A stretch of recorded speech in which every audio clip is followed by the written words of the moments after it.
Когда человек знает, кому он принадлежит, к каким людям, какой вере, в самой вере есть ответы на многие вопросы. У вас бывает иногда такое чувство? Найти ответ в Библии или в Талмуде, или еще в какой-нибудь умной книге. Ее же тоже составляли те люди, которые могли ошибаться. Это нам говорят, что они получали откуда-то знания, откуда-то оттуда.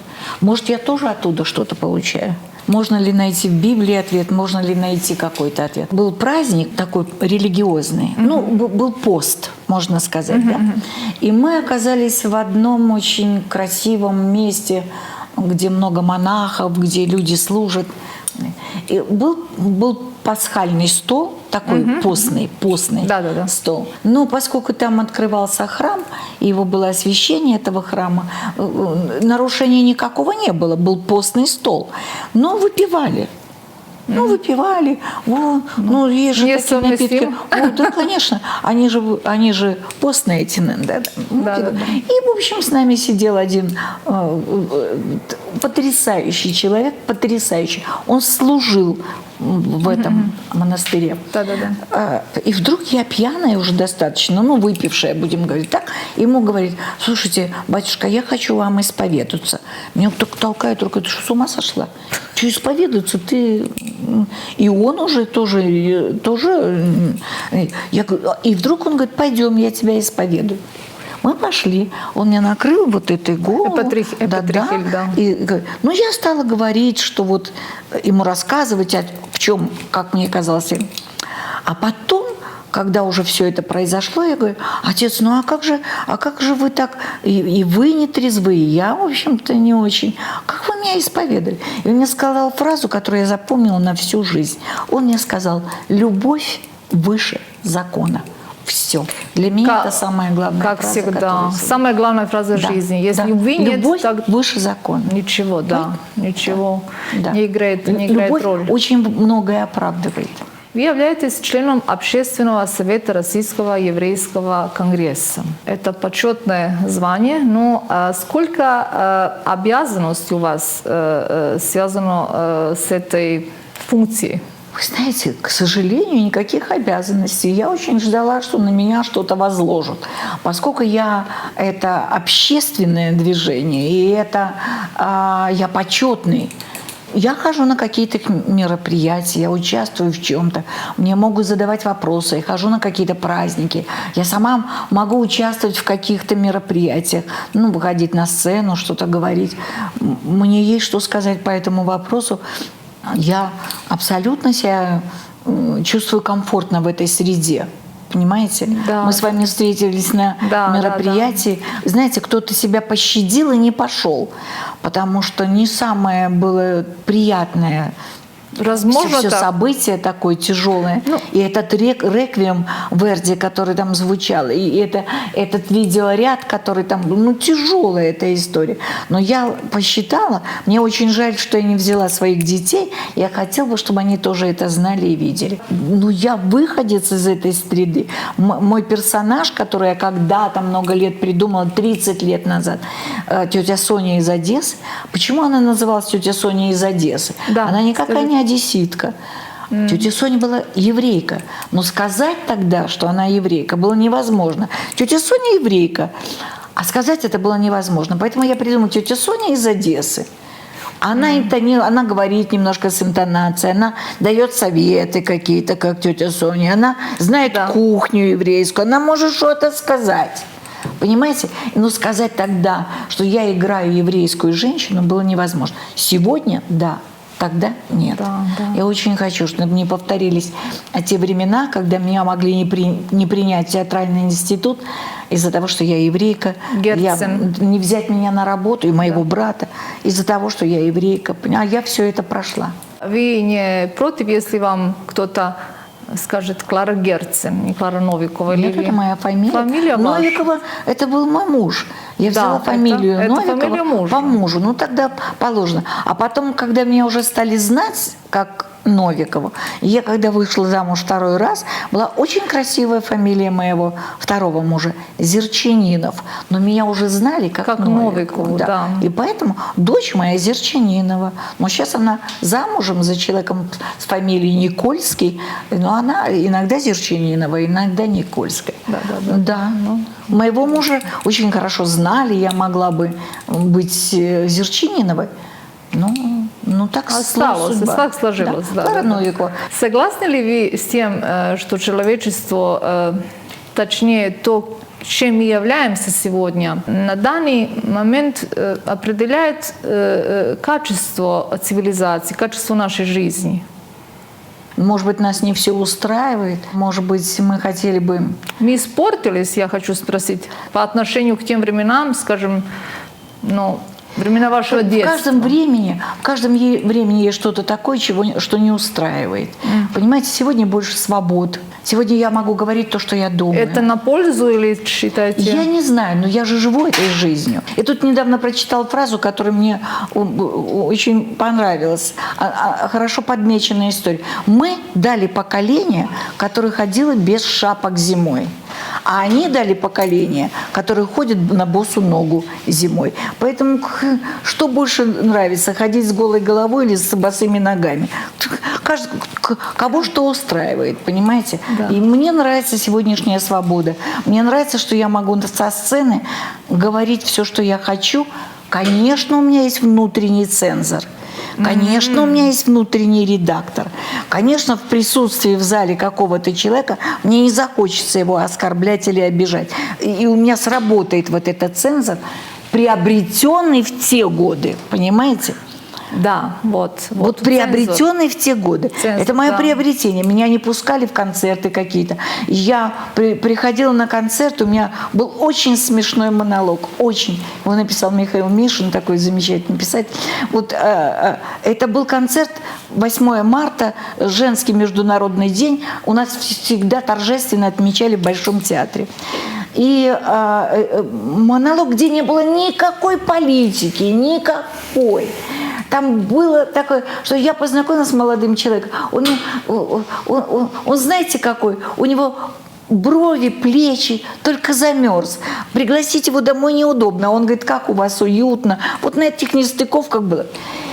Прекрасно принимали, прекрасно пропустили. Прекрасно оркестр Большого театра мне аплодировал скрипочки смычками. И вот мне уже идти на сцену, я пришла на этот концерт, я ходила на репетиции, и вдруг мне говорят, что меня сняли с программы. Почему? Вы ничего не сделали? Я ничего такого не сказала. Почему? Понимаете, в зале, в ложе будут сидеть, Брежнев будет сидеть, а у вас там слова брови, плечи, только замерз. Брови. А у Леонида Ильича Брежнева были такие брови. Значит, может быть, это намек.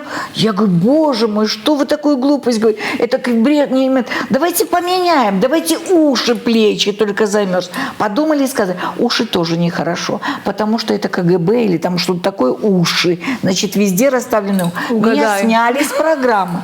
Из-за никаких намеков не было. Да. Это я прожила такую жизнь тоже, и поэтому у меня сегодня есть этот внутренний цензор.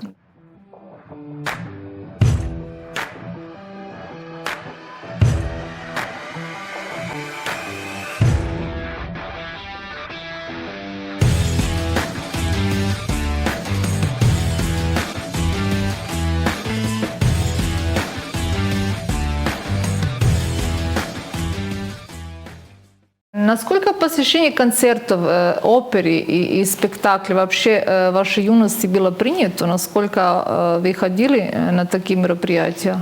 Ну, я театральный человек. С юности? Я очень люблю театр.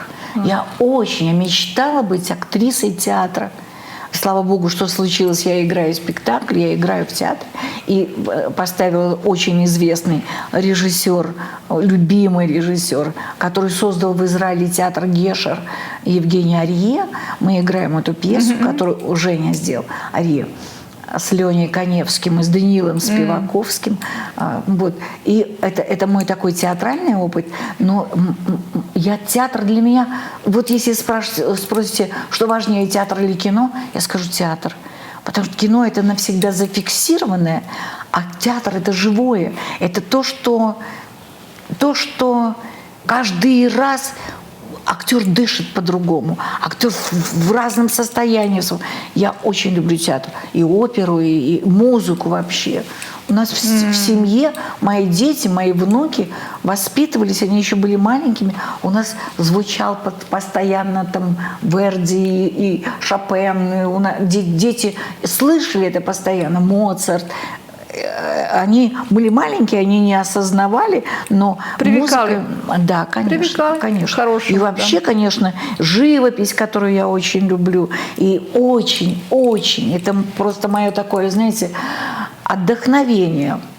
Вот сейчас выставка Сальваторе Дали была на открытии, но я пойду еще раз посмотреть. Понравилось? Ну, знаете, это было такое суетливое, когда вся тусовочная Москва собралась на открытии.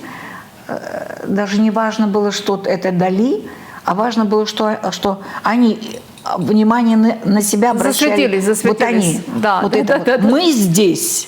Я думаю, чтобы Сальваторе Дали обратил на себя внимание, ему усы надо было надеть на попу, чтобы так пройтись, чтобы на него обратили внимание.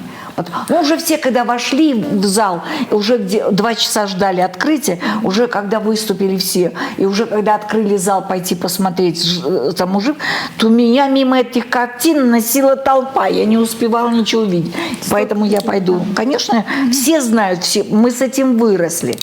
В мое время только появились книги о нем и с его живописью, а потом мы уже могли поехать и посмотреть это все. Мы же были не выездные, когда Босх появился, и когда Сальваторе Дали появился, и когда вся эта живопись, и когда импрессионисты вообще появились. Мы же знали только, для нас были кто? Реалисты, наши художники. Я их тоже очень люблю. Поленова, Шишкина, но это такая классика живописи. А Айвазовского любите? Вот я никак не могла понять, за что я должна его любить. Понимаете, я была в Феодосии, была в его музее, я знаю очень много о нем. Я постепенно его полюбила, потому что постепенно. У него не только вода, и не только море, и не только эти разбившиеся лодки и корабли, но вот этот цвет воды, который ты видишь, вот это ощущение этой бездны и этой массы, это очень, он, конечно, живописец очень... Ну, что я буду ценить, какой он живописец, его уже оценили. Если на аукционах одни из самых дорогих картин Айвазовского, да. Работа актера – это тяжелая работа. Для тех, кто любит эту профессию, никакие усталости на репетициях, никакие... Это такое накопление. Вообще узнавать жизнь – это накопление. Вот я иногда ловлю себя на том, что я не на сцену смотрюсь в зале, а на кого-то рядом. Потому что мне интереснее, как себя ведет человек. Это багаж. Я помню, знаете, очень хорошо одну вещь.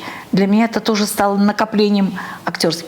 Когда я рожала, и когда мне было очень больно, и я рожала 18 часов, я запоминала эмоции этих женщин вокруг себя. И свои. И я думала в этот момент, а как бы я это сыграла? Понимаете, что это такое было? Это безумно. Но я думала, как бы я это сыграла. Насколько вы живете в своей профессии. Ну да. Поэтому говорить, тяжела ли она, но она так интересна мне. Мне так интересно репетировать, причем мне интересен этот процесс репетировать, узнавать, входить, вживаться, а потом выходить на сцену. А потом, когда зал заражается вот этой твои эмоции, твоими чувствами, а потом, когда выходят зрители и говорят, что же она так поступила, значит, они продолжают этот спектакль там. Да. Вот когда выходят зрители и говорят, каким троллейбусом сейчас поехать, такси надо вызвать, ой, номерок возьми, получи пальто. А когда это значит, они не вошли. Да, или да, что-то да, им. да, А что-то. когда они выходят, да что ж такое, ну зачем же она так? Ну все, да, это само собой. Такси, это все само собой. А главное, те эмоции, которые они Которые с выносят. собой берут. Да. Сколько вам было лет, когда вы получили свою первую серьезную роль? Да я свои роли всегда беру сама. Вы их Ну, я выбираете, не, да? ну как, все мои монологи, с которыми я играю во время своего сольного концерта разные маленькие спектакли, 10 минут, 12, 15.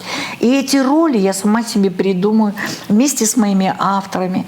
Понимаете? Вот спектакль мы делали с Женей. Тетя Соня, сколько лет вам было, когда началась тетя Соня? Это 30 лет назад. 30 лет назад. Да уже больше, Хорошо, наверное. да. Уже 30 да. больше. Вам было 30, может быть, Да, меньше. мне, даже. нет, я была старше. Но мне все говорили, зачем тебе играть эту старуху подогреческую, у которой походка, у которой... Зачем тебе это играть? Я говорю, когда я стану старше, мне уже не надо будет играть, я уже такой буду. Поэтому я давайте поиграю, да. И для меня, конечно, было самым большим и событием, и испытанием, когда я эту тетю Соню из Одессы играла в Одессе. Ага, и как отреагировал зал? Вы знаете, первый раз и первый монолог, который появился тети Сони в Одессе, там была такая фраза, с чего начался. Монолог первый. Когда я поняла, что тетя Соня как персонаж получился, когда я придумала фразу, вы знаете, что такое одиночество? Это когда есть телефон, а звонит будильник. Ну, да. Вот когда я придумала эту фразу, я поняла, что тетя Соня трагикомический персонаж. Не просто комический, не просто она хохмит, она ищет ответы на какие-то вопросы и дает свои советы, потому что у нее уже есть некоторый опыт. По поводу этого, значит, Робби Уильямс был актером комедийным, Да. а закончил не знаем как. Я всегда, мое мнение так было, по поводу людей, которые находят в себе силы подталкивать остальных на радость. Они сами где-то внутри грустные. Это правда? Ну, или... это суть профессии, думаю, клоуна, комика. Знаете, я бы их скорее назвала трагикомик. Трагикомик. Вообще, Да. вообще слово трагикомедия пишется в одно слово. Не пишется трагикомедия, пишется в одно слово. Одно это слово, одна и та же медаль. С одной орел и решка, вот трагедия, комедия, они всегда идут рядом. Рядом, да. Вот суть вопроса. И всегда клоуны грустные. Вот наши клоуны, не Чарли Чаплин. Вот вам самый великий клоун. Чарли Чаплин, Марсель Марсо, наш Юрий Никулин, наш Полунин, Слава Полунин. Это так я возьму. Михаил Михайлович Жванецкий. Он же сейчас он стал мудрецом. Он постепенно из комедийного такого перешел в мудрецы. Райкин Аркадий Исаакович. Я вам называю самых известных. Они все, они в жизни были грустными. Потому что, в жизни. Потому что надо накопить. Чтобы отдать публике. Чтобы отдать, надо накопить. Актеру поручают воплотить идею режиссера. Да. Разные режиссеры бывают. Да. Вы только что сказали «мой любимый». У вас правда есть любимый режиссер или вы никого не выделяете? Нет, если бы меня позвали играть те режиссеры, которые мне нравятся, мне бы очень хотелось тоже им понравиться. Мне бы хотелось, чтобы им было интересно, это взаимно. Когда мы стали репетировать с Женей Арье, он меня так же боялся, как я его. А бывает такое? Он боялся, потому что я звездой пришла, такой, я уже на эстраде звезда, а он уже звезда в своем деле, и мы друг друга боялись. Только когда мы стали понимать друг друга, и получаться стало, я до последнего не понимала, я ему нравлюсь, нравится ему, что я делаю или нет. Я не понимала до последнего. Уже потом, понимаете? И своему партнеру я тоже должна быть интересна. Это тоже такой процесс взаимный. Близкие человеческие отношения, хочу сказать, дружеские, влияют на работу, если Ты человека хорошо знаешь или это как бы... Ну, наверное, влияет. Когда ты с партнером в каких-то недружеских отношениях, то это тяжело играть. Понятно, да. Да, тяжело, но играешь, это же профессия, а что делать? Но я никогда не пойду играть туда. Мне очень многое предлагают разных спектаклей, разные пьесы, но если мне не нравится роль, я не пойду играть.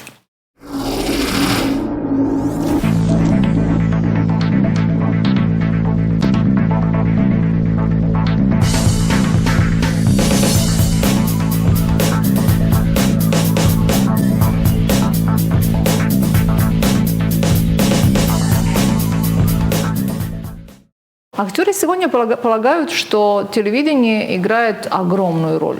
Такая мощная сила. Это сила легкости, славы, популярности. В конце концов, это вид творчества, можно и так сказать. А вы больше любите выступать по телевидению или театр?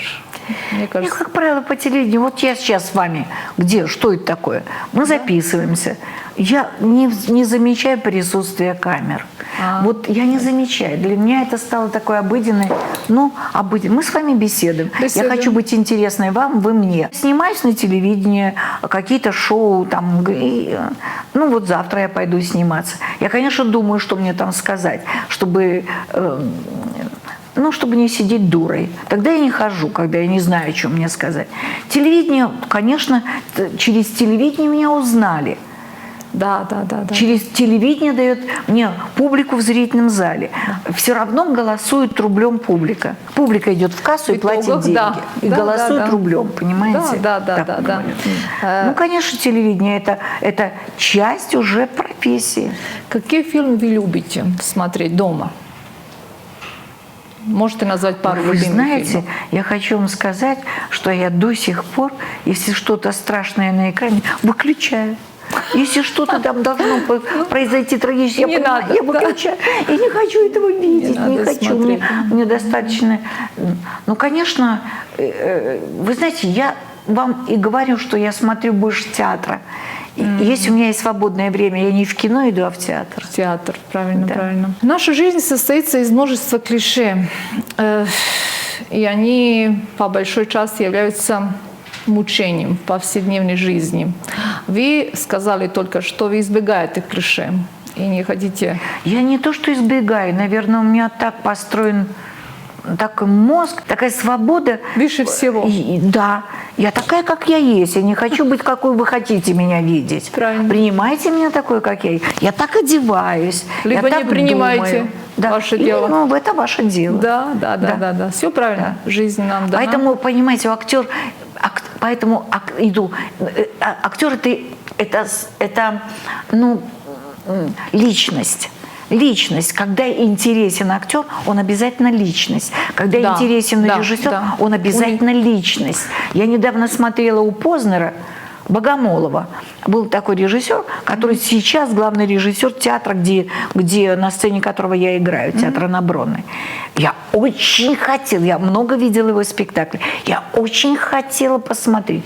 И я увидела его таким, какого я себе его и представляла. То есть для меня не было неожиданности. Я понимала, что он такой. Я понимала, что он себе интересен, себе самому интересен. Это тоже очень важно. Быть самому себе интересным. Можно назвать это эгоистом? ваша проблема. Да. Любой творческий человек эгоист. Да? А как вы приходите, вы меня спрашиваете, Айвазовский. Он же не писал то, что хотел. Он, конечно, потом это продавалось. И ему хотелось много денег. Татлера не покупали, но он рисовал с другой стороны, с этого и с этой стороны, потому что его меньше покупали. Зато потом, когда его не стало, его покупали, понимаете? Но он не изменял себе, он оставался таким.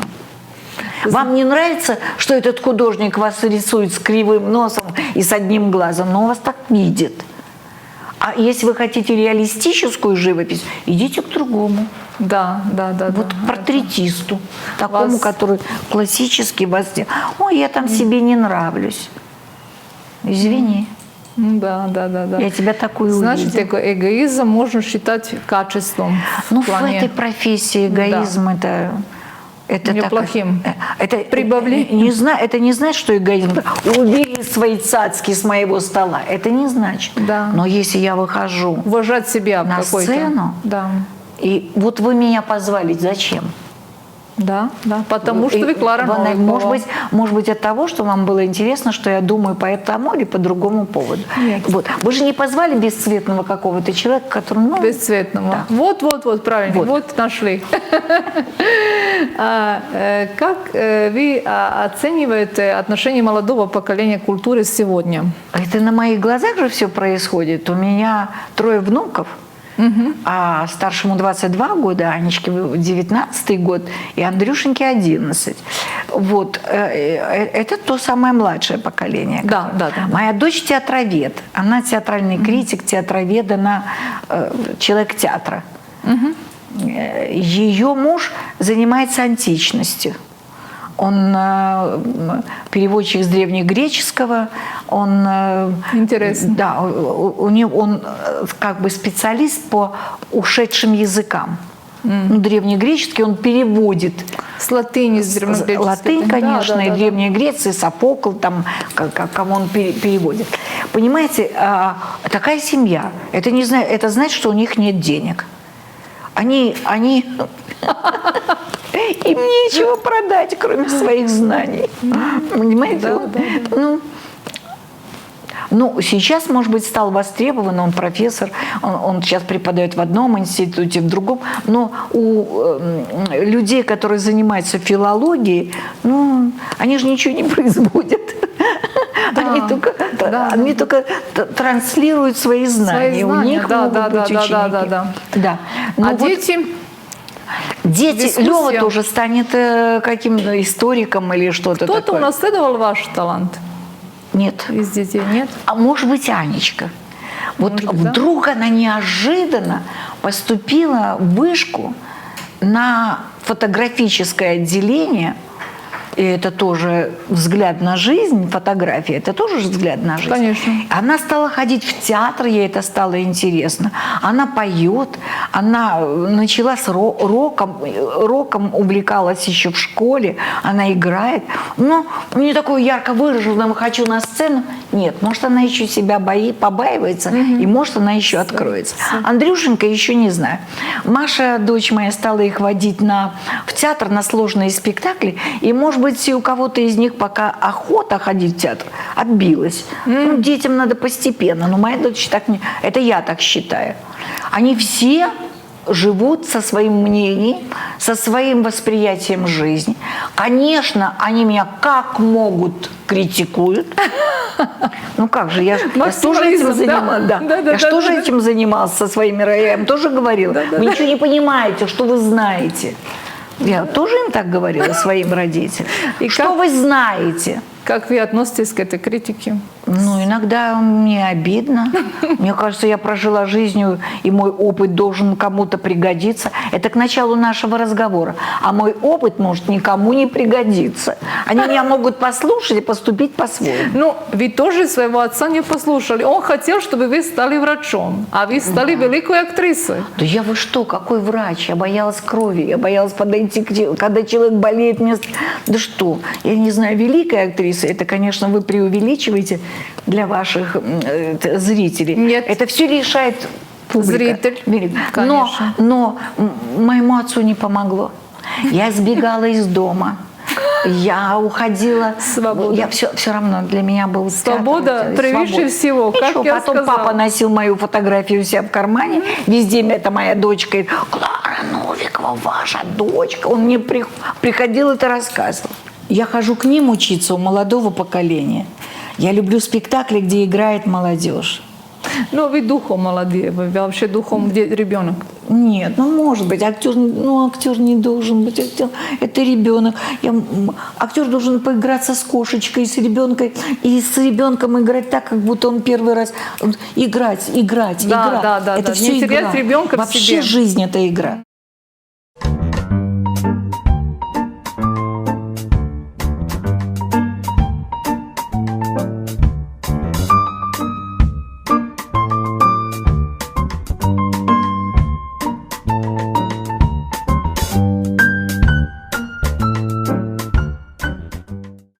что вы советуете молодежи, когда дело доходит до культуры?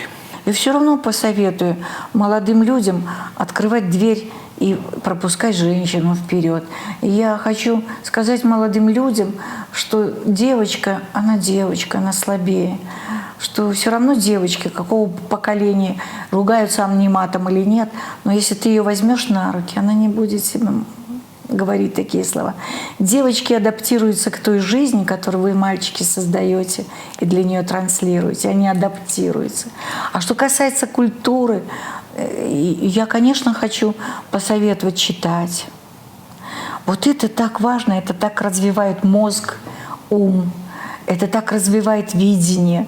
Я, конечно, хочу, чтобы молодые люди ходили, открывали для себя живопись. Кино они так или иначе откроют. Кино в жизни больше, чем чего-либо другого. Да. Сегодня стали ходить в кинотеатр, появились хорошие фильмы. Боже мой, 8,5 Феллини. Я приехала в Москву, это первое, что я увидела. Я, можно сказать, познакомилась со своим будущим мужем Юрой.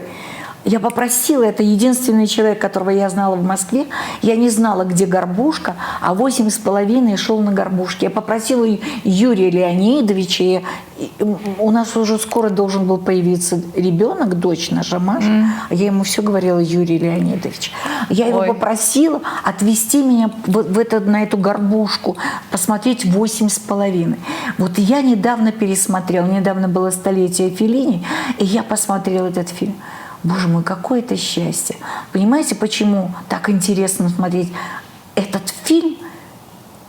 Это такая игра. Вот все кино, как мне кажется, последующее, вышло из Феллини. Последующее кино. Вот это клоунада, это такое актерство, это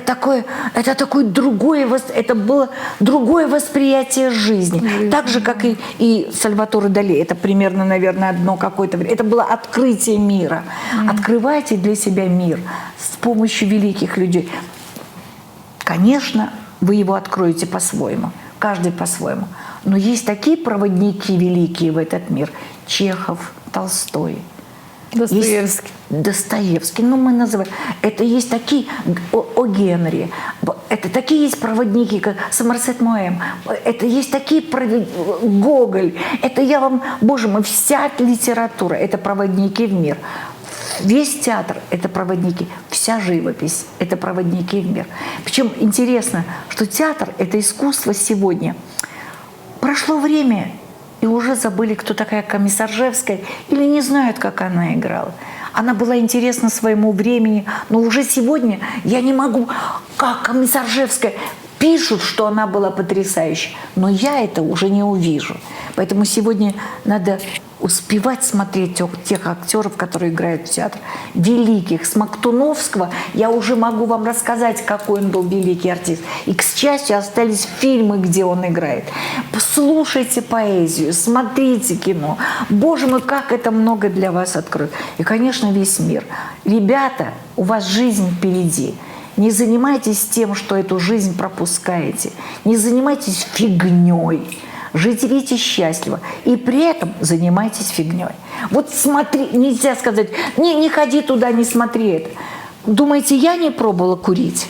Думаете, я не выпивала? Я тоже в 16 лет первый раз мне налили водку, и я выпила стопку водки. Мне сказал мой учитель, при ком я выпила эту водку, он сказал: если ты хочешь быть актрисой, научись выпить водки, но научись себя вести так, чтобы не быть пьяной. Не будь идиоткой в этот момент. Учи себя вести, когда ты выпьешь водки. Все, жизнь создала много благ и много искушений. Вся жизнь – это благо и искушение. Вся жизнь. И надо идти, наверное, надо. Я вообще это слово не люблю.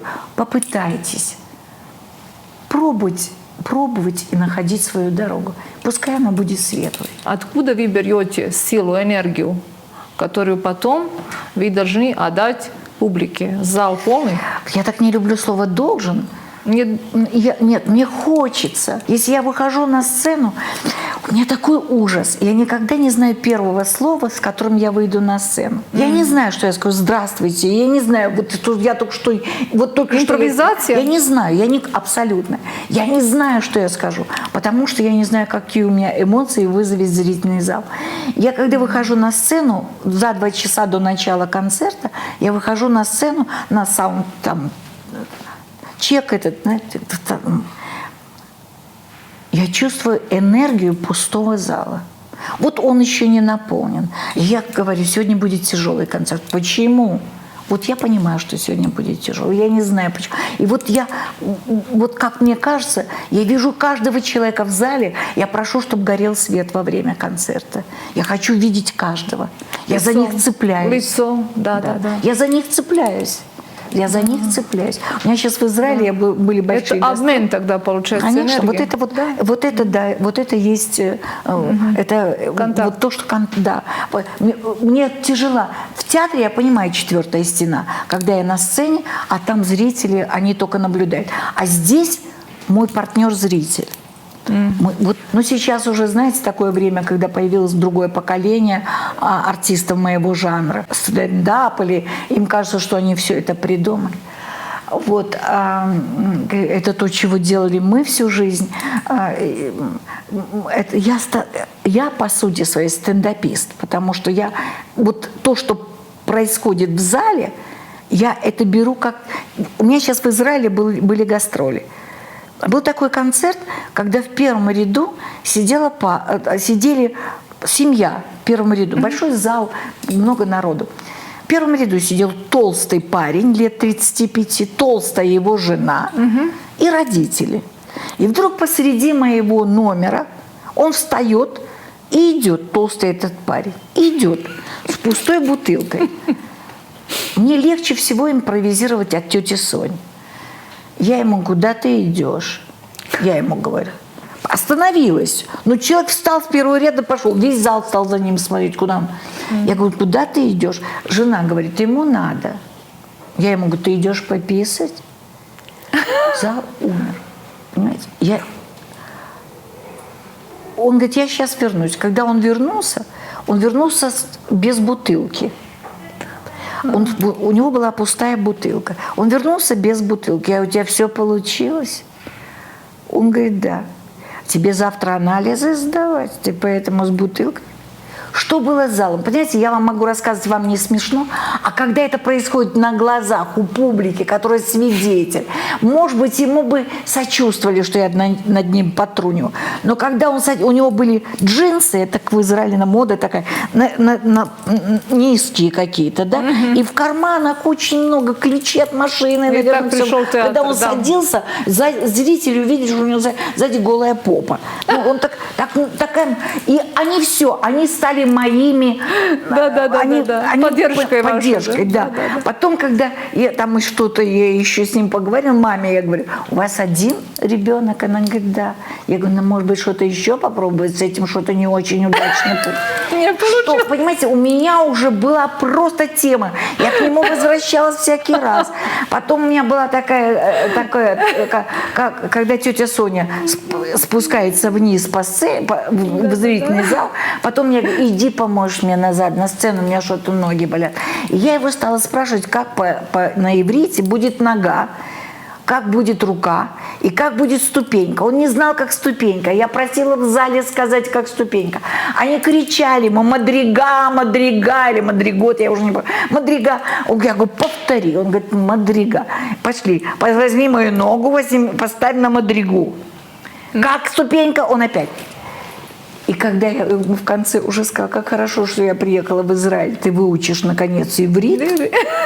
Понимаете? Ну, это же все происходило на глазах у этой публики. И правильно. Если все, они стали может просто... быть, похудеют. Ну, понимаете, а вы говорите, энергия. Вот она, вот я у него ему же возвращала, он мне давал. Правильно, да. Это взамен, это как вам сказать, взаимный обмен энергиями. Вообще актерская профессия – это взамен Да. Твоя энергия может совпасть и может не совпасть. Но это... Как по жизни. Конечно. Да. Вот так. Конечно. Огромное вам спасибо, что приняли участие в моей авторской программе. Спасибо. Я очень хотела, чтобы... Я тоже говорила глупости. В результате все глупости. Нет, глупости вообще не было. Огромное спасибо еще раз. Спасибо.